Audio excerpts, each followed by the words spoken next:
श्री सद्गुरु महाराज की जय। श्री सद्गुरु महाराज की जय। श्री सद्गुरु महाराज की जय।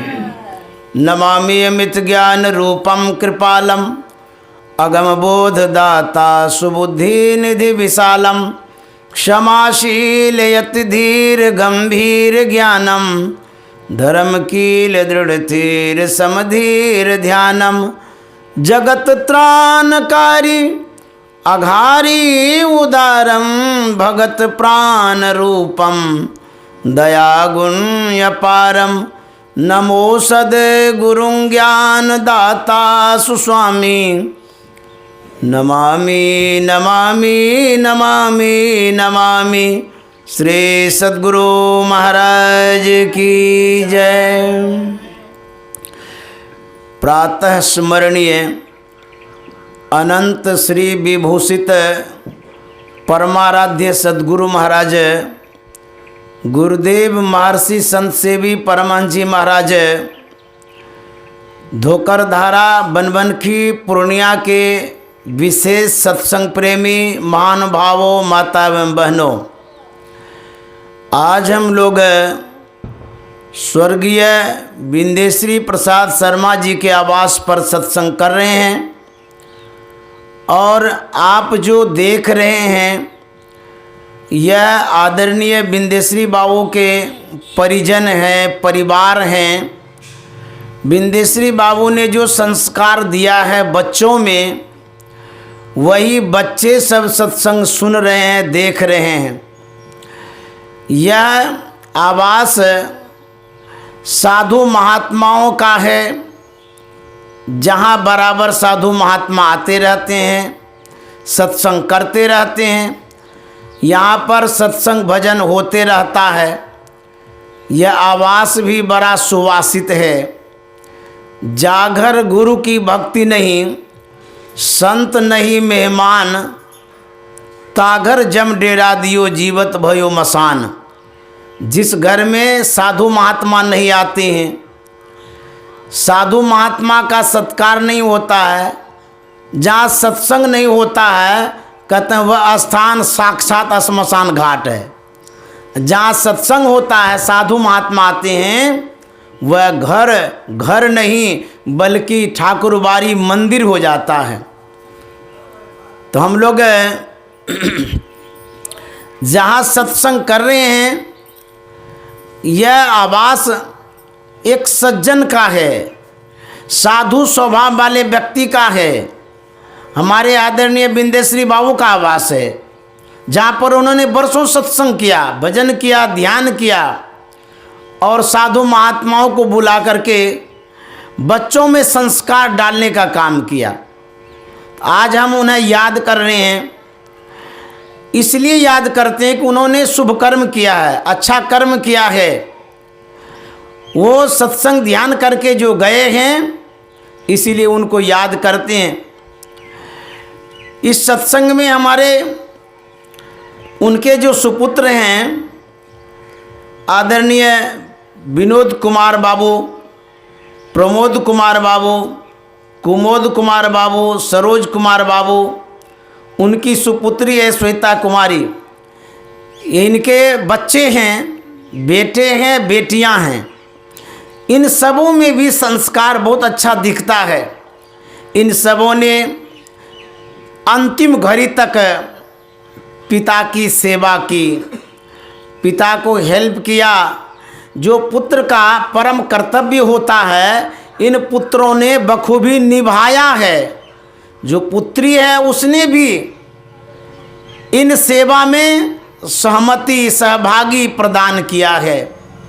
तो इन बच्चों को भी बहुत बहुत धन्यवाद देते हैं। देखिए, जब सद्गुरु से आप जुड़ते हैं तो आपका संस्कार उत्तम होता ही होता है। आपकी दिशा और दशा सुदृढ़ हो जाती है। तो सद्गुरु का शरण बड़ा आवश्यक है। हम लोग आज छठ पर्व की पूर्णाहुति में थे। आज छठ पर्व अभी कुछ देर पहले ही समाप्त हुआ, जिसमें जो श्रद्धालु थे अर्घ्य दे रहे थे। माताएं लोग फल प्रसाद लेकर के डलिया हाथ में रखी थी और उसमें अर्घ्य दिया जा रहा था। ये आस्था का पर्व है, विश्वास का पर्व है, ये सूर्य भगवान का पर्व है, छठ पर्व है। तो बहुत अच्छा आप लोगों ने बड़ी श्रद्धा और निष्ठा से इस पर्व को निभाया। इस पर्व का निस्तारण हो गया।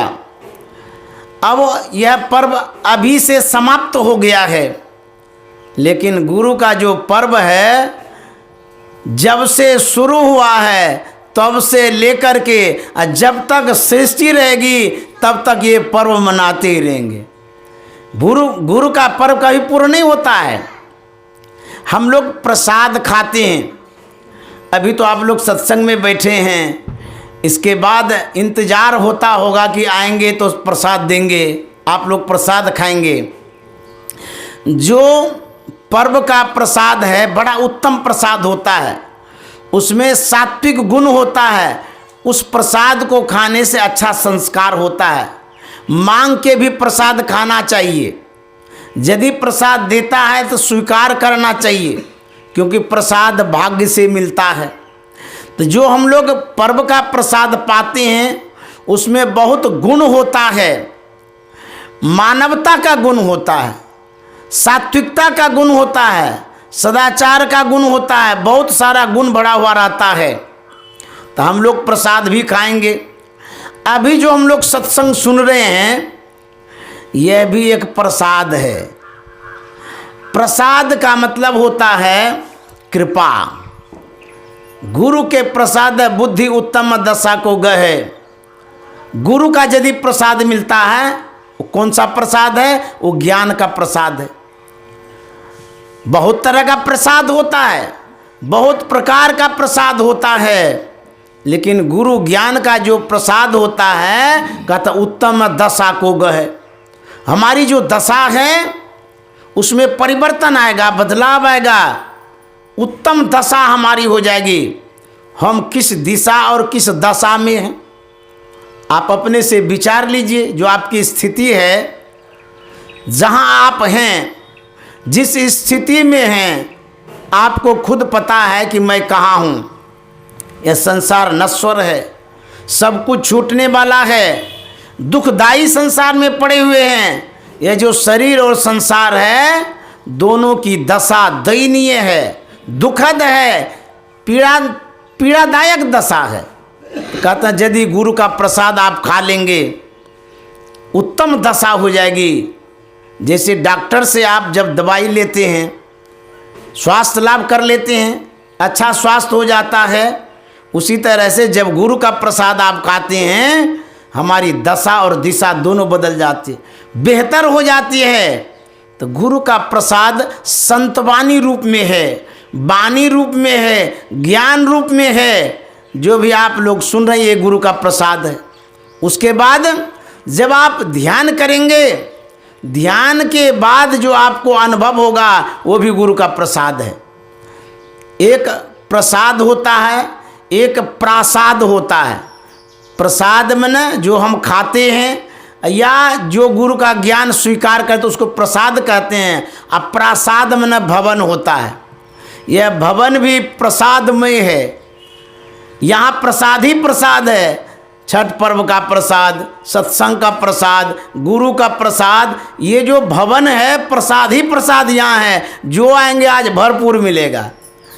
तो यहाँ आकर के प्रसाद भी ले जाइए, सब तरह का प्रसाद, जैसा प्रसाद आपको चाहिए। बच्चे के लिए प्रसाद, युवा के लिए प्रसाद, वृद्ध के लिए प्रसाद, जो अज्ञानी है उनके लिए प्रसाद, जो ज्ञानी है उनके लिए प्रसाद, जो भूखे हैं उनके लिए प्रसाद, जो अघा गए हैं उनके लिए भी प्रसाद। कितना प्रसाद खाइएगा, प्रसाद ही प्रसाद यहाँ पर है।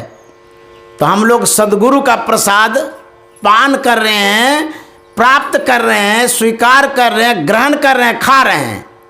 कैसे खाते हैं? जो स्थूल प्रसाद उसको मुंह से खाते हैं, जो गुरु का प्रसाद उसको कान से खाते हैं। अभी सुनते हैं ना, ये कान से जो सुनते हैं प्रसाद ग्रहण कर रहे हैं। तो गुरु की बड़ी आवश्यकता है। जो गुरु नहीं किए हैं सच में उनका जीवन अभी शुरू नहीं हुआ है, उनका जन्म ही नहीं हुआ है। कहेंगे ये कैसे बोलते हैं, जन्म तो हो गया है। बोले अरे ये जन्म शरीर का हुआ है, अभी आपका जन्म नहीं हुआ है। जब बोध होगा, बुद्धि होगी, समझदारी होगी, सीख होगी, ज्ञान होगा, जिस दिन दीक्षा लेंगे उसी दिन जन्म होगा, उसके बाद आप आगे बढ़ेंगे। तो जिसने गुरु नहीं किया है, दीक्षा नहीं लिया है, उनका जन्म अभी शुरू नहीं हुआ है। शरीर शुरू हुआ है, लेकिन शरीर में रहने वाला जो आप हैं, जो जीवात्मा है, वो उनकी गति, अच्छी गति तब होगी जब गुरु से ज्ञान लेंगे। इसीलिए गुरु महाराज ने कहा है, आगे माई सतगुरु खोज करहूँ सब मिली के, जन्म सुफल कर राह। आगे माई सतगुरु खोज करहूँ सब मिली के, जन्म सुफल कर राह। गुरु महाराज का जो पद्य है वो अनुभव गम्य पद्य है, वो आत्मगम्य पद्य है, साधना परक पद्य है। उनके अनुभवों को सुनना चाहिए ध्यान से। गुरु महाराज क्या कहते हैं, कहते आगे माई सतगुरु खोज करहूँ सब मिलके। माई माताओं लोगों को कहा गया है। कहते हैं कि आप लोग सदगुरु की खोज करिए। खोजने के लिए क्यों कहते हैं, कोई भी चीज़ खोई भी रहती है तो खोजते हैं, अथवा किसी भी चीज़ की आपको आवश्यकता होती है तो आप खोजते हैं। तो गुरु महाराज कहते हैं कि खोजिए। किनको खोजिए, कहता सदगुरु को। सदगुरु की खोज करने के लिए कहते हैं। यदि अधकचरा गुरु मिला तब क्या होगा, अनहरा गुरु बहरा चेला, दोनों नरक में ठेलम ठेला। गुरु कैसा होना चाहिए, गुरु नाम है ज्ञान का, शिष्य सीख ले सोए, ज्ञान मर्याद जाने बिना गुरु और शिष्य न कोई। गुरु कहते हैं ज्ञानी को। जो ज्ञानी हैं, जिनके पास ज्ञान है, वही गुरु हैं। ज्ञान कहे अज्ञान बिनु, गुरु का लक्षण बतला रहे हैं। ज्ञान कहे अज्ञान बिनु, तम बिनु कहे प्रकाश, निर्गुण कहे जो सगुण बिनु, सो गुरु तुलसीदास। जो ज्ञान की बात करता है लेकिन अज्ञानता से ऊपर उठ करके, जो निर्गुण की बात करता है सगुण से ऊपर उठ करके, तुलसीदास जी महाराज कहते हैं यही सदगुरु है, यही सच्चे गुरु हैं। ऐसे ही महान गुरु होते हैं। ऐसे गुरु की खोज करने के लिए कहते हैं। एक बार परमाराध्य सदगुरु महाराज अपने भक्तों के बीच में अपनी भावना व्यक्त कर रहे थे। तो गुरु महाराज कह रहे थे, मैं बड़ा सौभाग्यशाली हूँ जो मुझे बाबा देवी साहब जैसे गुरु मिल गए। उन्हीं भक्तों में से एक सज्जन खड़े हो गए। तत्क्षण वो बोल बैठे कि गुरु महाराज, मैं आपसे भी विशेष भाग्यशाली हूँ। तो लोगों ने पूछा, सो कैसे? वह सज्जन कहता है कि गुरु महाराज, आपको बाबा देवी साहब जैसे गुरु को खोजते खोजते खोजते वर्षों मिला। बड़ी कठिनाई के साथ आपने गुरु को पाया है। मैं आपसे विशेष सौभाग्यशाली इसलिए हूँ कि आपके जैसे गुरु को खोजने में कोई परिश्रम नहीं करना पड़ा, इसलिए हम लोग सौभाग्यशाली हैं।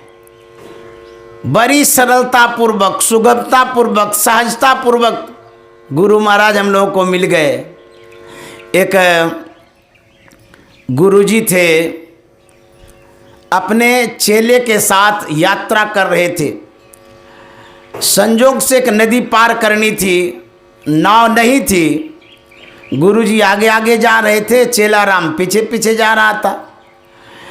नदी में धाराएं तेज थी। उन धाराओं में जब गुरुजी गए तो हिलने लगे, शरीर कँपने लगा। तो गुरुजी ने पीछे आ रहे शिष्यों से कहा कि मेरी बाँह को पकड़ो, नहीं तो नदी की धाराओं में मैं बह जाऊंगा, डूब जाऊंगा। लेकिन कोई शिष्य पकड़े ही नहीं। फिर आगे बढ़े, पुनः गुरुजी ने कहा कि मेरी बाँह को पकड़ो नहीं तो डूब जाऊंगा, फिर भी नहीं पकड़े। पुनः गुरुजी ने कहा, अरे पकड़ता क्यों नहीं है, मैं डूब जाऊंगा, पकड़ लो मेरी बाँह को। पकड़े ही नहीं। गुरुजी को गुस्सा आ गया। चेलवा का बाँह पकड़ा, पकड़ के घिसते घिसते सूखी जमीन में जाकर के पटक दिया और पूछता है कि बेवकूफ़ कहीं का, तुमको बार बार कहते थे कि मेरी बाँह को पकड़ो, तू पकड़ता क्यों नहीं था, अब कुछ बोलता भी नहीं है, क्या हो गया तुमको। अब चेलवा कहता, गुरुदेव ये तो छोटी मोटी नदियाँ हैं, आप तो लोगों को भवसागर से पार करते हैं, मुझे तो आप पर भरोसा है, न आप डूबेंगे न डूबने देंगे, इसी आस भरोसे से मैं बाँह को नहीं पकड़ा। सदगुरु कृपा की आस ना और आस है तो क्या, करता जो नित अभ्यास ना विश्वास है तो क्या। सदगुरु पर विश्वास रखना चाहिए, आस रखनी चाहिए। जो सच्चे सदगुरु होते हैं, जागृत जिंदा सदगुरु जग में सब जिनको कर जोरारे जगे रहते हैं। सदगुरु कभी सोते नहीं हैं, यदि वो सो जाएंगे तो दुनिया ही सो जाएगी। जगे रहते हैं, जिंदा रहते हैं, सदगुरु कभी मरते नहीं हैं। गुरु का जो रूप है, बहुत प्रकार के गुरु होते हैं। कबीर साहब ने तो 7 प्रकार का गुरु कहा। गुरु महाराज ने कहा है, अंतर के अंतिम तह में गुरु हैं, मन पता पाता नहीं, नैनों के तिल में ज्योति उनकी, नजर में आता नहीं, अंतर के अंतिम तह में गुरु हैं। अंतर के अंतिम तह में गुरु हैं। अंतर मन भीतर, अंतिम तह स्थूल सूक्ष्म कारण महाकारण और केवल ये तह है। तह कहते हैं परत दर परत को, आवरण को। यह जो आवरण है स्थूल सूक्ष्म कारण महाकारण, कहते इसके पार में सच्चे सदगुरु रहते हैं। परमात्म गुरु निकट विराजे, जाग जाग मन मेरे। वह परमात्म रूप गुरु है, आत्म रूप गुरु है, उनकी खोज करने के लिए कहते हैं। सतगुरु खोज करहूँ सब मिली के, तो क्या होगा, जन्म सुफल कर राह आगे माई, सतगुरु खोज करहूँ सब मिली के। गुरु महाराज कहते हैं सदगुरु की खोज करिए। यदि सदगुरु की खोज नहीं करेंगे तो फिर क्या होगा, यदि सही गुरु नहीं मिलेगा तब जाकर के बड़ा मुश्किल हो जाएगा। गुरु महाराज कहते हैं, सकल कल्पना कष्ट निवारे, मिटे सकल दुख दाह आगे माई, सतगुरु समय नहीं हित जग कोई, मातो पिता भ्राता है। गुरु महाराज कहते हैं सतगुरु के समान माता पिता भी मदद नहीं कर पाते हैं। पितसु माता 100 गुना, सुत को राखे प्यार, मन सेती सेवन करे, तनसु डांट रुगार। माता से हरि 100 गुना, जिनसे 100 गुरुदेव, प्यार करे अवगुण हरे, चरण दास सुखदेव। कहते हैं सबसे बढ़कर के गुरु होते हैं। सहजोबाई ने कहा है, राम तजू पे गुरु न विसारू, गुरु के सम हरि कौन निहारू। राम तजू पे गुरु न विसारू, गुरु के सम हरि कौन निहारू। सहजो बाई कहती है मैं राम को छोड़ सकती हूँ लेकिन गुरु को नहीं छोड़ सकती हूँ। अब देखिए सहजो बाई की जो आस्था है, कितनी बड़ी आस्था है, कितना बड़ा भरोसा है कि मेरा कल्याण गुरु करेंगे, सद्गुरु करेंगे।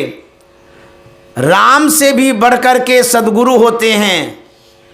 उनसे पूछा गया कि भाई आखिर गुरु में क्या विशेषता है, खासियत है जो तुम राम को छोड़ सकती हो, भगवान को छोड़ सकती हो, लेकिन गुरु को नहीं छोड़ सकती हो। वो उत्तर देती है, जवाब देती है, हरि ने जन्म दियो जग माही, हरि ने जन्म दियो जग माही, गुरु ने आवा गमन छुटाही। इसीलिए राम तजो पे गुरु न विसारूं, गुरु के सम हरि कौन निहारूं। इतना विश्वास जिनको गुरु पर होगा, कहते हैं उनका अवश्य कल्याण होगा। एक रूस की कहानी है, सच्ची घटना है। एक लड़की थी, उसका नाम था नीना, रूसी लड़की थी। वह टेक्निकल ट्रेनिंग कर रही थी। वहाँ पर उन दिनों संत मत के पूर्व मंत्री झांसी के श्री राजेंद्र सिंह जी भी ट्रेनिंग करते थे। तो ये दीक्षित थे, तो अपना ये ध्यान भजन करते रहते थे।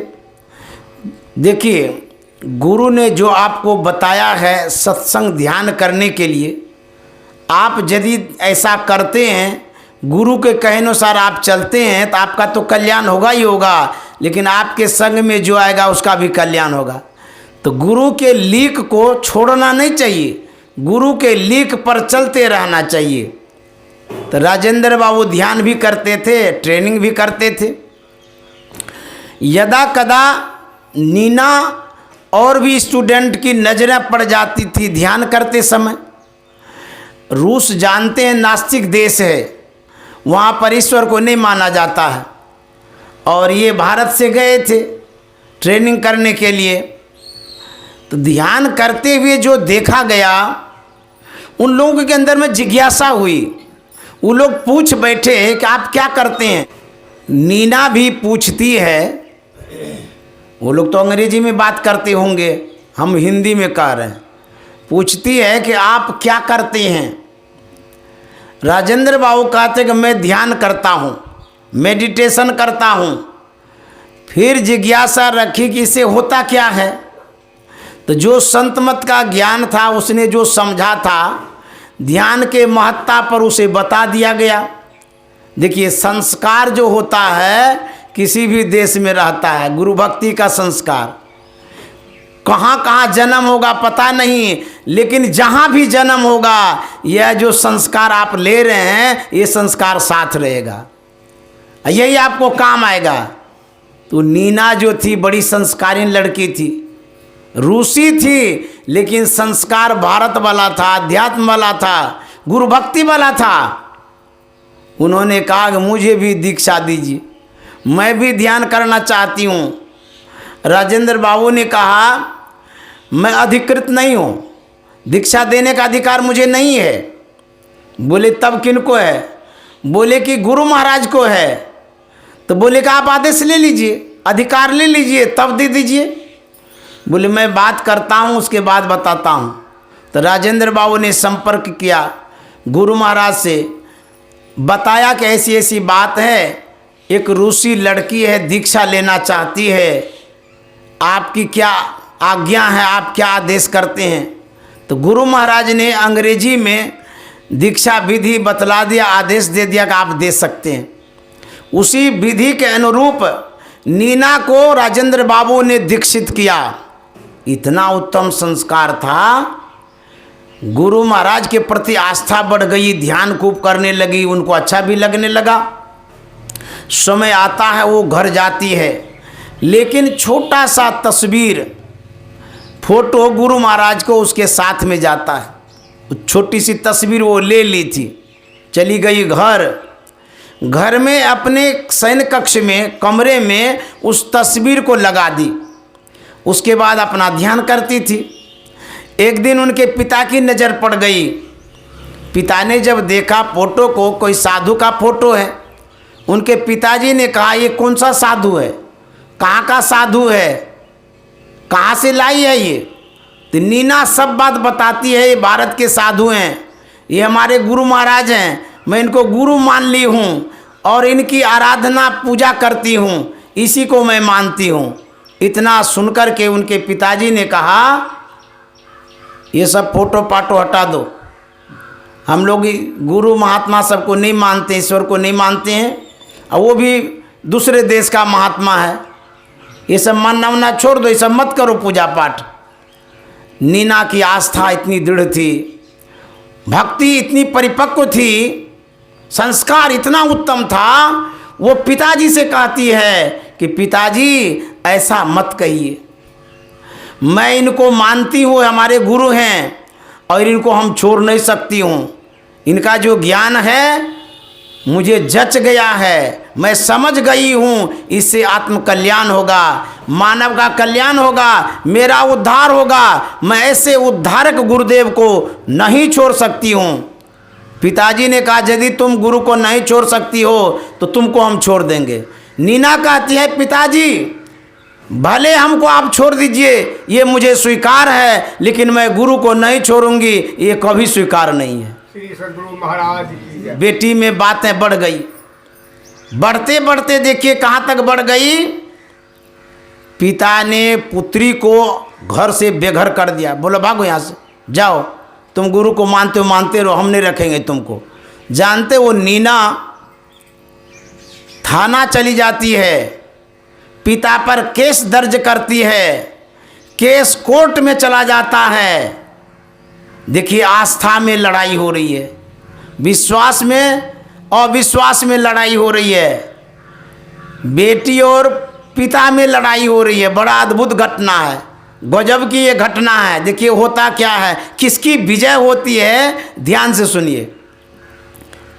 कोर्ट में केस चल रहा है, तारीख हो रहा है, बाप और बेटी में लड़ाई देखिए, कभी सुने होंगे, लेकिन आस्था में ऐसी लड़ाई हुई है। होते होते होते एक समय आता है, नीना के पिता को कोर्ट में हाजिर किया जाता है। वहाँ पर जज पूछता है कि ये लड़ाई कैसी है पिता और पुत्री में, ये तो बड़ा गजब की लड़ाई है, ऐसा हुआ तो कैसे हो गया, आप दोनों क्यों लड़ लिए, क्यों लड़ गए? यहाँ तक बात आ गई कोर्ट में, कोर्ट तक बात आ गई, क्यों लड़ रहे हैं? नीना के पिता ने कहा कि सर मैंने इनको मना किया कि साधु महात्मा को मत मानो, ये भारत के साधु को मानती है और उसी की पूजा करती है, हम लोग पूजा वूजा नहीं करते हैं। इनको मैंने बहुत समझाया कि ये सब मत करो, लेकिन इन्होंने कहा हम आपकी बात को नहीं मानेंगे, हम जो कर रहे हैं करबे करेंगे। तब मैंने कहा जब मेरी बात नहीं मानोगे तो घर से बाहर चले जाओ, और ये बाहर आ गई, मेरे ऊपर केस कर दी, यही बात है। फिर जज साहब नीना से पूछते हैं कि नीना तू बतलाओ बात क्या है। नीना कहती है कि सर गुरु को आप मानते हैं कि नहीं मानते हैं? बोले हाँ हम लोग भी गुरु को मानता हूँ।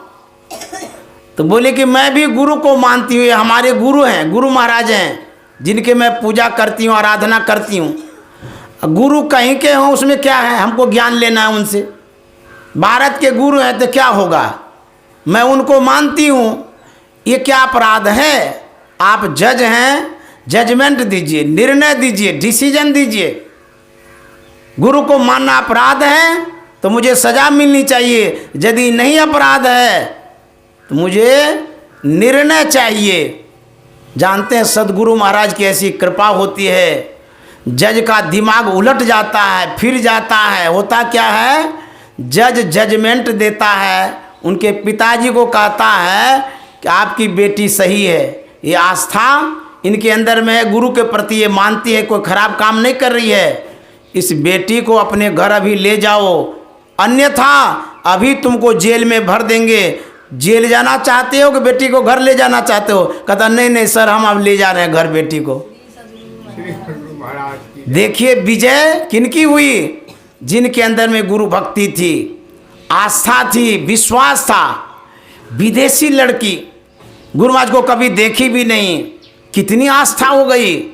सदगुरु सूक्ष्म होते हैं, वो कहीं भी चले जाते हैं, उनको नज़र से, इस नज़र से देखिए अथवा न देखिए, आप भावनाओं से यदि भक्ति करते हैं सदगुरु प्रकट हो जाएंगे, पहचान करा देंगे, क्योंकि अंतर के अंतिम तह में गुरु हैं, मन पता पाता नहीं। खोजते फिरते बहुत से इस जगत में जा बजा, खोजते फिरते बहुत से इस जगत में जा बजा, अंतर के अंतिम तह के रह बिन कोई उसे पाता नहीं, अंतर के अंतिम तह के रह बिन कोई उसे पाता नहीं, अंतर के अंतिम तह में गुरु है, मन पता पाता नहीं, अंतर के अंतिम तह में गुरु है। गुरु महाराज कहते कहते कह गए, बिंदया संतन की में ही जानना इस राह को, बिंदया संतन की में ही जानना इस राह को, हुआ नहीं होता नहीं, हाँ हुआ नहीं होता नहीं, वो होनहारा है नहीं, अंतर के अंतिम तह में गुरु हैं। गुरु महाराज कहते हैं, बिन दया संतन की में ही जान ना इस राह को, राह माने रास्ता जिस पर आप चलते हैं, गाड़ियां चलती हैं, एक लीक को रास्ता कहते हैं। कौन सा रास्ता? कहते हैं जब तक सदगुरु की दया नहीं होगी, अंतर की जो राह है, अंतर का जो रास्ता है वो आपको नहीं मिलेगा। तो कहेंगे हमको भीतर के रास्ता से क्या काम है, हम बाहरे बाहरे चलेंगे, जो बाहर में रास्ता उसी हो करके चलेंगे। तो अच्छा ठीक है, आप बाहरे बाहर चलिए, कोई बात नहीं है। आपके घर के पास से जो रास्ता निकला है उससे आप चलिए, घर नहीं घुसिए, तो क्या हो जाएगा? कहाँ जाइएगा? बस स्टैंड जाइएगा, स्टेशन जाइएगा, पूर्णिया चले जाइएगा, मधेपुरा जाइएगा, लेकिन घर में नहीं जा सकते। जब बाहरे बाहरे जाइएगा तो बाहरे रहिए। तो बाहर में क्या होगा? दिन भर तो आप चल लीजिएगा, जब रात्रि होगी विश्राम के लिए घर खोजिएगा, या तो होटल में जाइएगा अथवा किसी सगे संबंधी के यहाँ जाइएगा। क्यों? इसलिए कि रात्रि में यदि आप विश्राम नहीं करेंगे, बेचैनी होगी, आपकी बर्बादी होगी, आपको इतना टेंशन होगा कि जीना मुश्किल हो जाएगा रात में। आखिर घर खोजना जरूरी है ना, तो घरे में रास्ता है।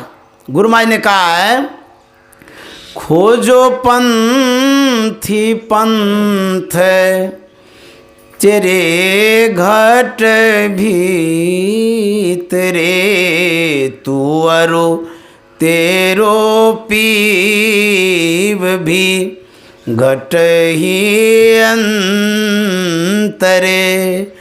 गुरु महाराज कहते हैं, खोजो पंथी पंथ तेरे घट भीतरे। ऐ पंथी, पंथी में ना जो रास्ते पर चलता है उसको पंथी कहते हैं, और जिस रास्ते पर चलता है उसको पंथ कहते हैं। पंथ में न रास्ता, पंथी में न राही, मुसाफिर, चलने वाला, यात्री। तो गुरु महाराज कहता है, ऐ यात्री, यात्री तो बहुत प्रकार का होता है। अरे यात्रा घर से बाहर करते हैं, कोई केला खरीदने के लिए जाता है वो भी तो यात्री है, कोई टमाटर खरीदने जाता है वो भी यात्री है, कोई अपने गंतव्य की ओर जाता है वो भी यात्री है, तीर्थों में जाते हैं वो भी यात्री है, शादी विवाह में जाते हैं वो भी यात्री है।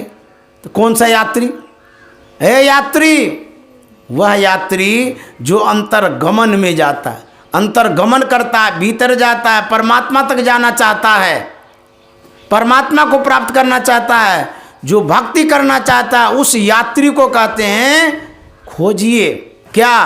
पंथ, रास्ता खोजिए। रास्ता यदि नहीं मिलेगा, मान लीजिए आपके घर के चारों तरफ ब्लॉक कर दिया जाए रास्ता, तब कहाँ जाइए? घुटिएगा ना, मरिएगा ना अंदर में। तो सबको रास्ता चाहिए, घर से निकलने के लिए, पढ़ने के लिए, आने के लिए, जाने के लिए, घर परिवार को चलाने के लिए भी रास्ता होता है। रास्ता कानून होता है, हिसाब होता है। कहते ये रास्ता पर नहीं चलता है, इसका मतलब कानून पर नहीं चलता है। तो कहते हैं रास्ता को ढूंढिए, खोजो पंथी पंथ तेरे घट भीतरे। गुरु महाराज कहते हैं ऐ पंथी मुसाफिर, तुम बाहर क्यों खोजते हो? तुम्हारे अंदर में रास्ता है। निज तन में खोजो सज्जन, बाहर न खोजना, अपने ही घट में हरि हैं, अपने में खोजना। रास्ता सहरग में है दिलबर पे जाने के लिए, रास्ता आज्ञा चक्र में है, आपके भीतर में है। अच्छा, हो क्या गया है जो रास्ता नहीं मिल रहा है? तो आप भीतर में खोजते ही नहीं है, वस्तु कहीं ढूंढे, कहीं कहीं भी दियावे हाथ। कह कबीर तब पाइए जब भेदी लीजिए हाथ साथ। भेद या गुप्त पाना किसी ग्रंथ से है असंभव, समझ लो किसी संत से। यह गुप्त भेद है। भेद राज को कहते हैं, रहस्य को कहते हैं, जो छिपी हुई बातें हो। तो संत सदगुरु का जो रास्ता है वो भीतर का है। राह गई है बड़ी झीनी है साधो, कहाँ से? नैन नगर से राह गई है बड़ी झीनी है साधो, नैन नगर से।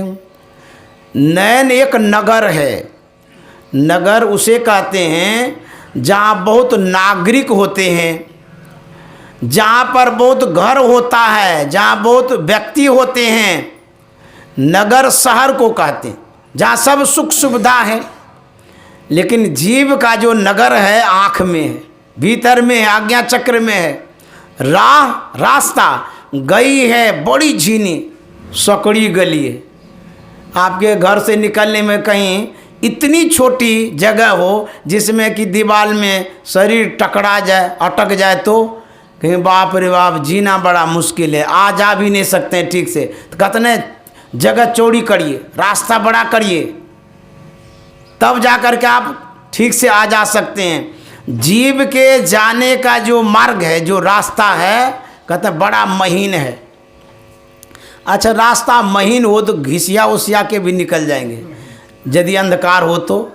कि बाप रे, एक तो छोटी सी जगह, सकड़ी गली और लंबी रास्ता, लंबा मार्ग, दूरी घर, एक डेग दो डेग रहे तो किसी तरह से घुड़क के भी निकल जाएंगे। जीव के जाने का जो रास्ता है तो लंबा मार्ग। अब लंबा खाली कह दिए तो कितना लंबा, न फीट में बताए न किलोमीटर में बताए।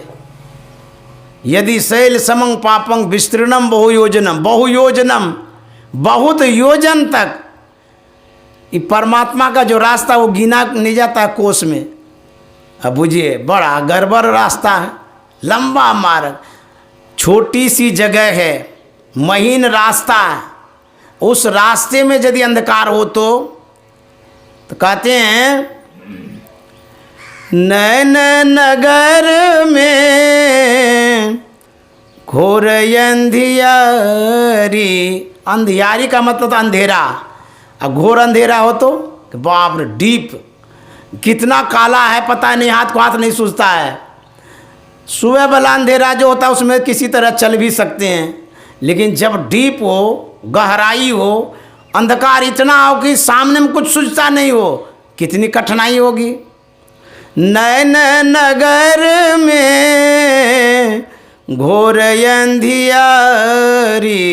सतगुरु ज्ञान सफीनी है साधो। नैन नगर से राह गई है बरी झीनी है साधो। नैन नगर से, ये भक्ति का रास्ता है। क्षुरस्य धारा निस्ता दुरतया दुर्गम पथस्तत कभियो बदंती। छुरे के धार के समान महीन रास्ता है। कहते हैं कि भक्ति द्वारा सांकरा राई दस में भाव मन एरावत हो रहा कैसे हो समाव। भक्ति का जो रास्ता बड़ा महीन है, उसमें घुसेंगे कैसे? तो जो आप खोजते हैं सही से खोजिए। एक बूढ़ी थी, उनको सारी सिलनी थी, सारी फट गई थी। वह शाम के समय एक दुकान पर जाती है सुई खरीदने। दुकानदार से कहा कि बाबू हमें सुई दो। दुकानदार ने सुई दे दिया। वह बूढ़ी सुई लेकर के आ रही थी और गली होकर के गुजर रही थी। छोटी दुबली पतली गली थी, अंधेरा था, उभर खाबर जमीन होने के कारण पैर लड़खड़ा गया, हाथ हिल गया, सुई गिर गई गली में। वह आगे बढ़ती है, वहाँ चली जाती है जहाँ म्यूनसिपैलिटी का पोल था, बिजली बत्ती जल रही थी, वहाँ सुई ढूंढने लगती है। एक सज्जन की नज़र पड़ी, उसने देखा एक बूढ़ी है और ये कुछ खोज रही है, तो वो भी मन में हुआ कि इसको मदद कर दें। देखिए, बूढ़े बुजुर्ग की सेवा करनी चाहिए। जब मैं कॉलेज में पढ़ रहा था, बातें स्मरण में आ गई इसलिए बता देता हूँ बीच में। मैं नगोछिया में पढ़ता था, 1 किलोमीटर 1.5 किलोमीटर स्कूल कॉलेज था। मैं वहाँ जाता था, मॉर्निंग क्लास था। मेरे पास उतना पैसा नहीं होता था। हमारे पिताजी बड़ी कठिनाई से पढ़ाए। 50 रुपया महीना कभी देते थे, कभी नहीं भी देते थे। हमारा हिसाब अभी तक लिखा हुआ है, एक एक नया पैसा जब मैं पढ़ता था उस समय का हिसाब मेरे पास है, कुप्पा घाट में।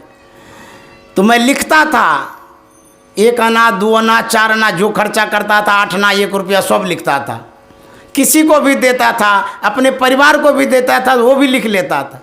भाई को दिया चाय पीने के लिए, वो भी लिख लिया, अभी भी हिसाब रखा हुआ है। दिनांक इतना इतना को इतना रुपया इस काम में खर्चा किया गया, वो हिसाब है मेरे पास। मेरे पास 5 रुपया था, इसलिए रख लिया था कि सवेरे भूखे जा रहे थे, खाने का संजोग नहीं था उस समय, तो सोचे कि चना का सत्तू पी लेंगे या केला ले लेंगे, कुछ खा लेंगे। मैं जब प्लेटफॉर्म पर पहुंचा तो माल गोदाम के पास एक बूढ़ी लथपथ अवस्था में पड़ी हुई थी। मेरी नज़र पड़ी तो खून जा रहा था माथे से। मैंने पूछा क्या हुआ, तो बूढ़ी कहती है कि बाबू मैं गिर गया हूँ। तो मेरे मन में हुआ हाँ गिर गई है, इसको सहारा देना चाहिए।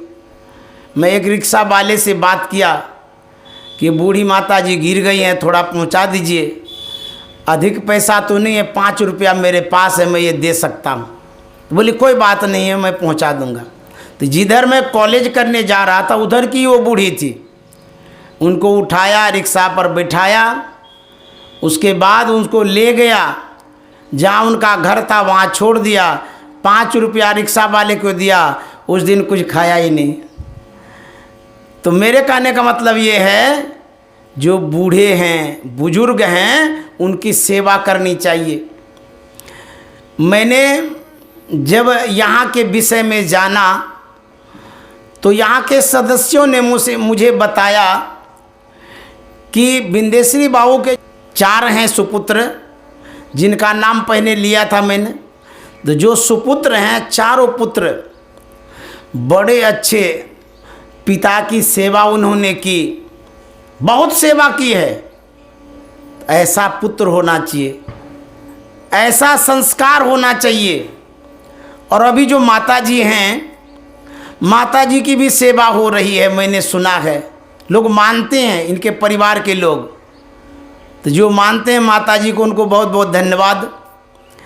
और इस तरह से बुजुर्गों की सेवा, वृद्धों की सेवा करनी चाहिए, इससे फल मिलता है।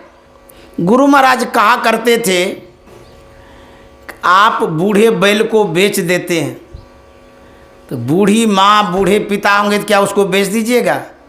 नहीं। तो गुरु महाराज कहते थे मत बेचिए, उनकी भी सेवा करिए। जब सद्गुरु महाराज एक जानवर के प्रति भी इतनी दया भावना रखते हैं, तो आपके माता पिता हैं तो उनकी सेवा नहीं करेंगे? करनी चाहिए। और इस घर परिवार में सेवा हुई है और हो भी रही है। तो ये घर सज्जनों का घर है, बहुत अच्छा घर है ये। तो मैं आगे बढ़ता हूँ, जहाँ था वहाँ ले चलता हूँ। आप लोग कहीं दूर तो नहीं चले गए? मैं कहाँ था?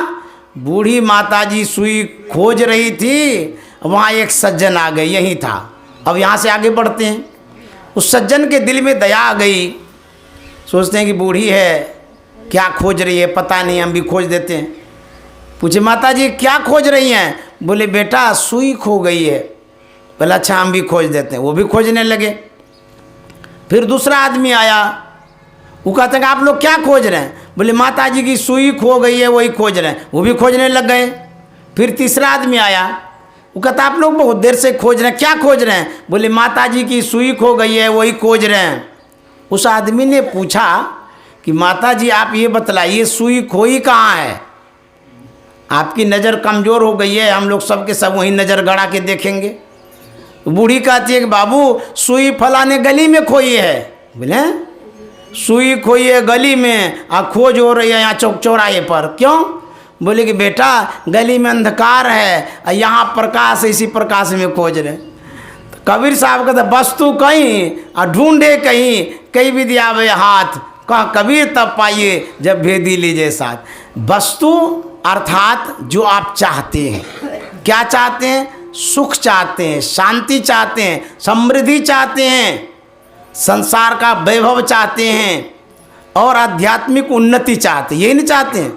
तो जो आपकी चाहना है, उस चाहना के अनुरूप आप खोजते कहाँ हैं? विद्यार्थी स्कूल में जा कर के खोजता है क्या? सुख का साधन पढ़ाई।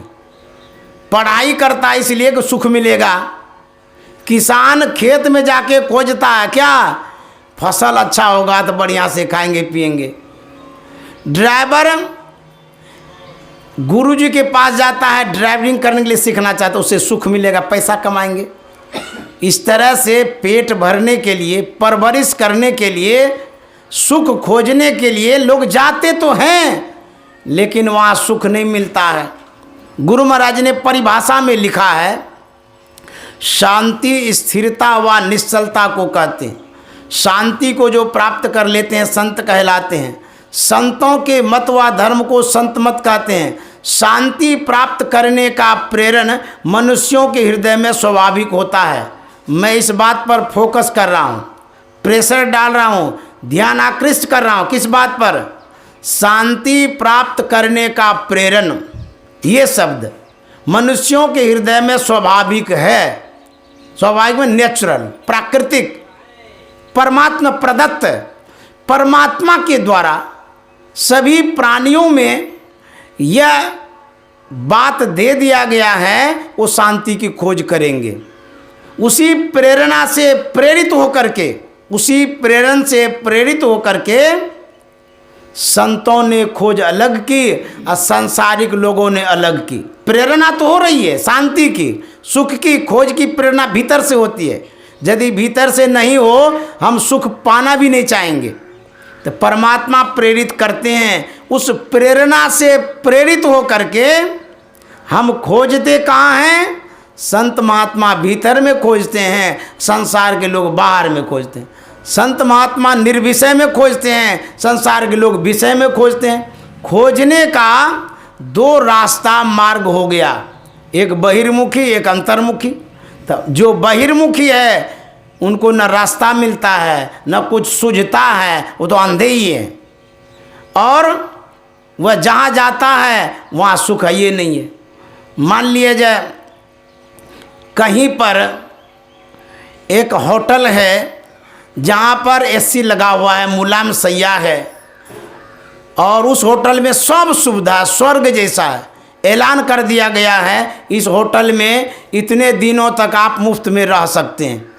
यदि आप जान गए हैं तो आप जाएंगे उस होटल में रहने के लिए, लेकिन आप जहाँ से चल रहे हैं, होटल है पूरब और चल रहे हैं आप पश्चिम, वो होटल मिलेगा?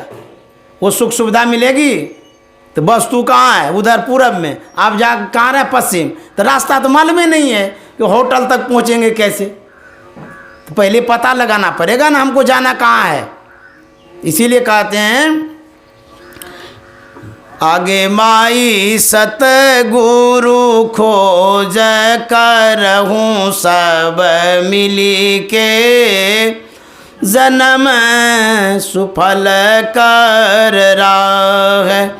आगे माई सतगुरु समय नहीं हित जग कोई, मातु पिता भ्राता सकल कल्पना कष्ट निवारे, मिटे सकल दुख दा। गुरु महाराज कहते हैं सकल कल्पना। कल्पना किसे कहते हैं? कल्पना एक तरंग है, कल्पना एक चाहना है, कल्पना एक चंचलता का भाव है। कल्पना मायावी चीज है, कल्पनाएं सही नहीं है। कल्पना आप कुछ भी सोच सकते हैं कि हम हवाई जहाज में उड़ेंगे, ये कल्पना है। हम ये बनेंगे वो बनेंगे, ये कल्पना है, हकीकत नहीं है। तो कहते हैं सकल कल्पना। कल्पना क्या है? आप जो सोचते हैं हमको सुख मिले, शांति मिले, मोक्ष मिले, मुक्ति मिले, या संसारिक कुछ भी कामना तो है। जैसे छठ पर मनाते हैं तो कामना नहीं रहता है, इच्छाएं। कहता सकल कल्पना, जितनी कल्पनाएं हैं सभी कल्पनाओं को सद्गुरु महाराज पूर्ण करते हैं। सकल कल्पना कष्ट निवारें, जितना आपको कष्ट है उसको भी दूर करते हैं। मंगल मूर्ति सद्गुरु मिलवे सर्वाधार, मंगलमय मंगल करन बिनवो बारंबार। गुरु महाराज कैसे होते हैं? कहते हैं मंगल करने वाले। तो मंगल का ही दूसरा रूप है सुख, शांति, समृद्धि। यही तो मंगल है। और मंगल क्या है? मंगल एक ग्रह है, वो ग्रह के विषय में नहीं कह रहे, वो ग्रह भी काट देंगे सद्गुरु महाराज। तो मंगल शुभ कामना है, मंगल कामना है। जो आप जीवन में अच्छा चाहते हैं उसको मंगल कहते हैं। कहते हैं जितने भी प्रकार का मंगल है आपके जीवन के लिए, उसकी मूर्ति सद्गुरु महाराज है। मंगल मूर्ति, मूर्ति में ना, मूर्ति जिसको आप देखते हैं, मूर्त रूप, प्रत्यक्ष जो देखते हैं उसको मूर्त कहते हैं। मूर्ति, मूर्ति में प्रतिमा, देवी देवता का रूप, उसको मूर्ति कहते हैं। एक मूर्ति होती है, एक मूर्त होता है, एक मुहूर्त होता है। मूर्त माना समय, मूर्त रूप जो साक्षात देख रहे हैं, मूर्ति प्रतिमा को कहते हैं। तो जो आप मंगल चाहते हैं किसी भी तरह का, उसकी जो मूर्ति है, साक्षात रूप कहाँ है? कहता सद्गुरु है कुप्पा घाट में।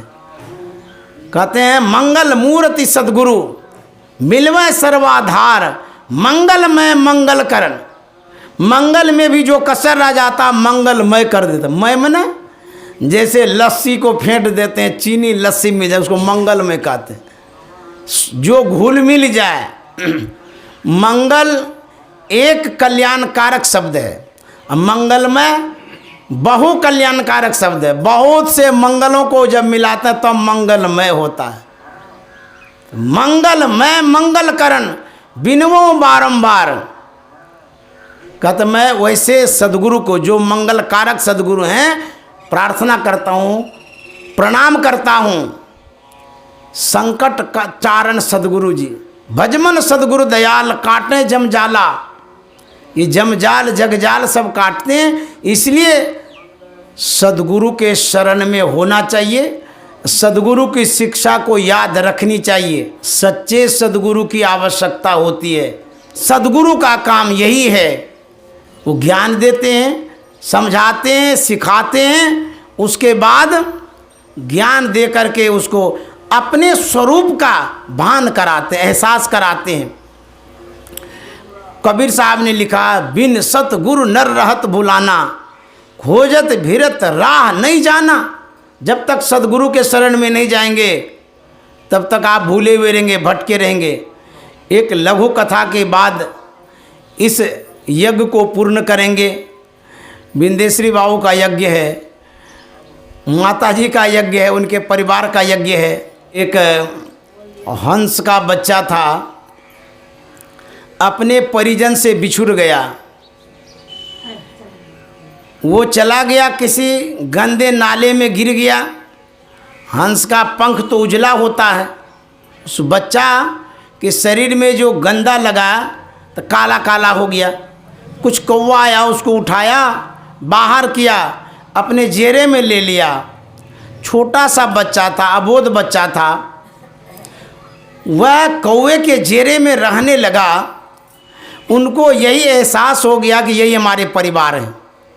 था तो हंस का बच्चा, लेकिन बिछुड़ गया था, अज्ञानता बस उसी को मान लिया।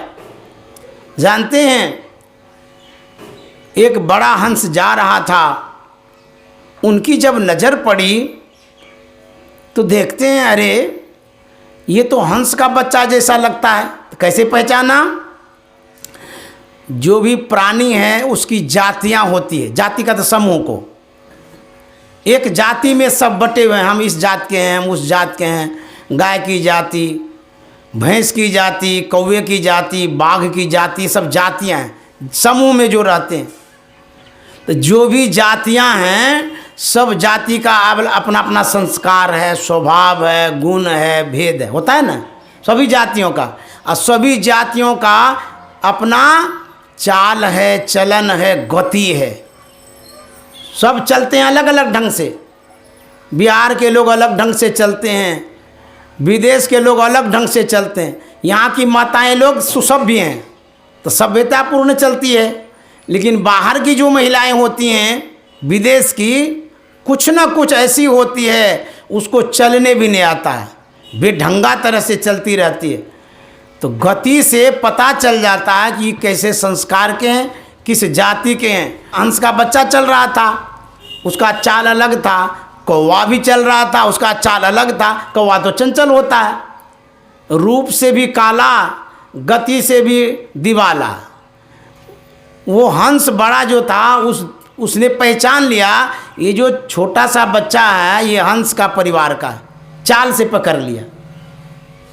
देखिए, संत जब चलते हैं उनकी भी एक अलग चाल है।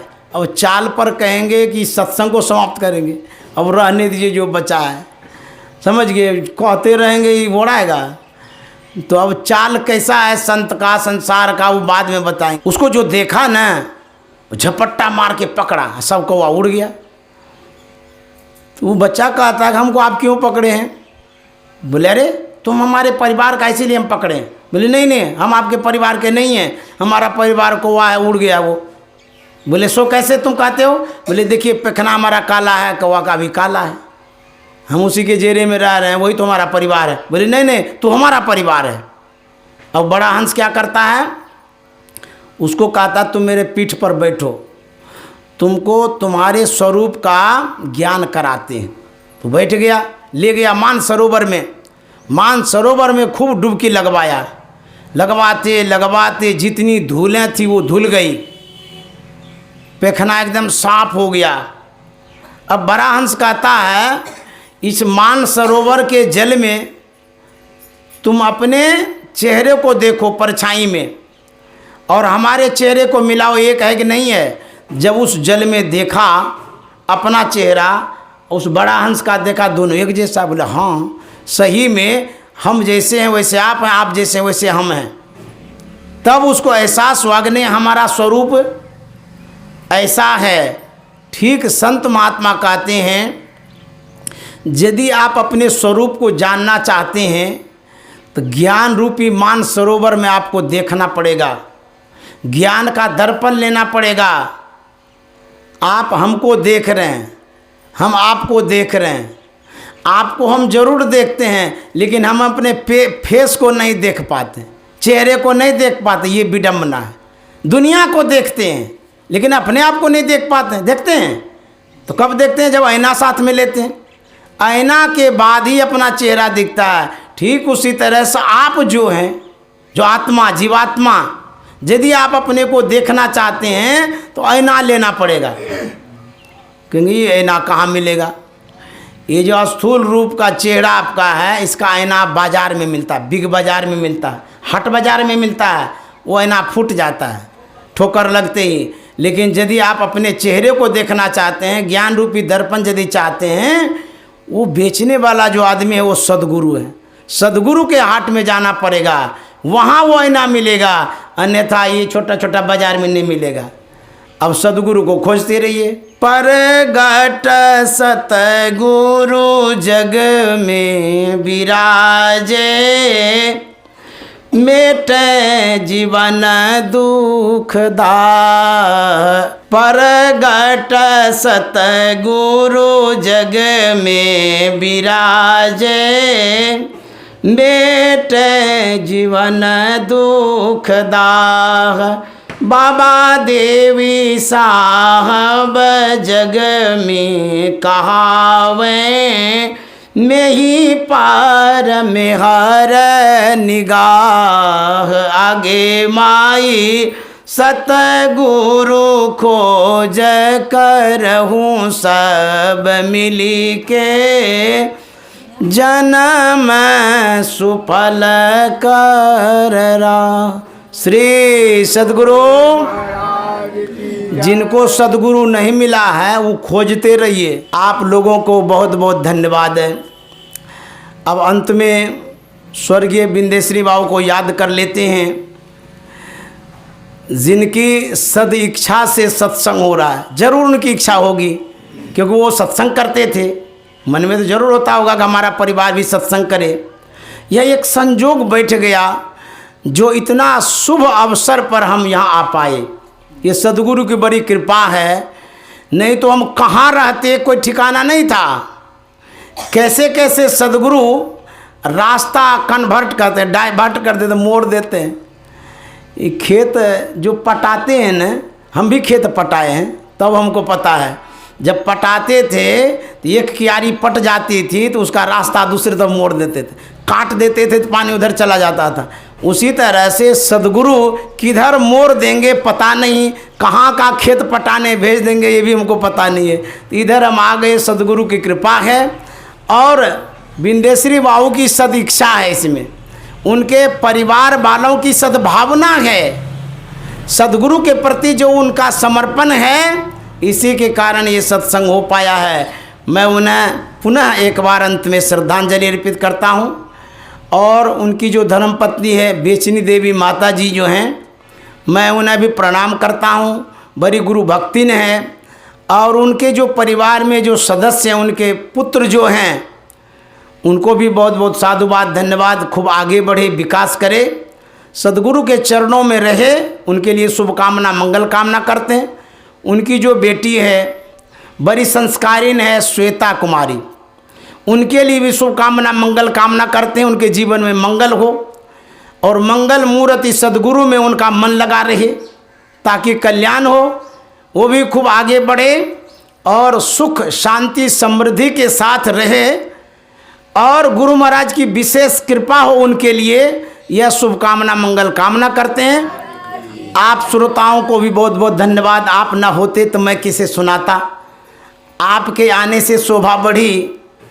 और समाज में यह जो रीति रिवाज है, एक दूसरे के यहाँ जाना, समाज इससे गठित होती है, जुड़ती है, मजबूत होती है।